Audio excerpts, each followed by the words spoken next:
Paddy, okay, nee. Ek sê maar. Cut the line. Okay, jammer dit. Okay, so. Ons gaan, dis part 2.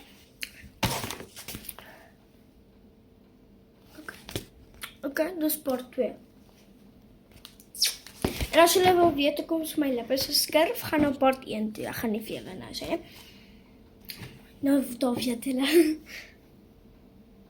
My goodness. Okay, so ek gaan my foon op 'n wyse, dan kan julle kyk hoe kleer ek in. Cut it. Okay, môre dit ook. Okay, so ja, ons gaan dit gou doen. Okay, so my foon gaan so wees. En dan kan julle sien hoe kleer ek in. Of course, moet nie vergeet om 'n bladsy hier agter te sit nie. By the way, ek gaan nie vir julle ander prentjies wys nie, want ek gaan dit 'n surprise maak.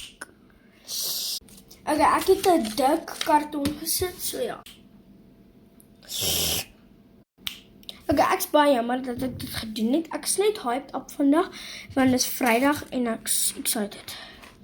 Moenie vra ek my kykies daar nie, want ek gaan kykie. So my foon kyk op die oomblik baie skeef, want ek gaan so enkele, jy weet, en dan het ek 'n spasie om hier te kyk, so ek sien so. So ek sê eintlik soos voor die foon nie, ek is eintlik hier so. So gaan nie kyk op die foon hoe ek inkleer, nou, dit gaan nou gemors wees. So ek gaan eers die hier kleer. En die gaan die girl vibe wees, okay? Ek gaan die girl vibe vooruit wees. First of all, ons begin met 2 pinks, ons begin hier so.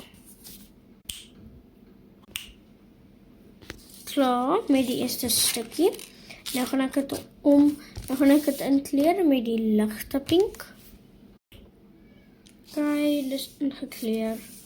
Nou gaan ons hierso met daai klein goedjies aanbeweeg.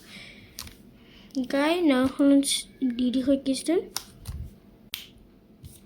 Okay, so ek het ligte pers gebruik vir die klein goedjies en daai klein goedjies.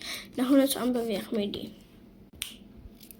Okay, nou gaan ons soos die buitekant doen, jy weet daai wat goed, ja daai.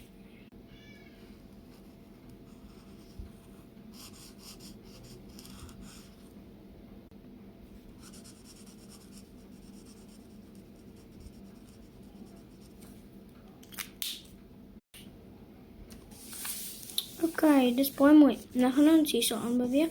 Ons gaan eers met die klein goedjies bo, dan gaan ons onder toe beweeg. So die bank, jy kan sien is die grootste ding. Ek gaan die kat vir laaste los, wil nie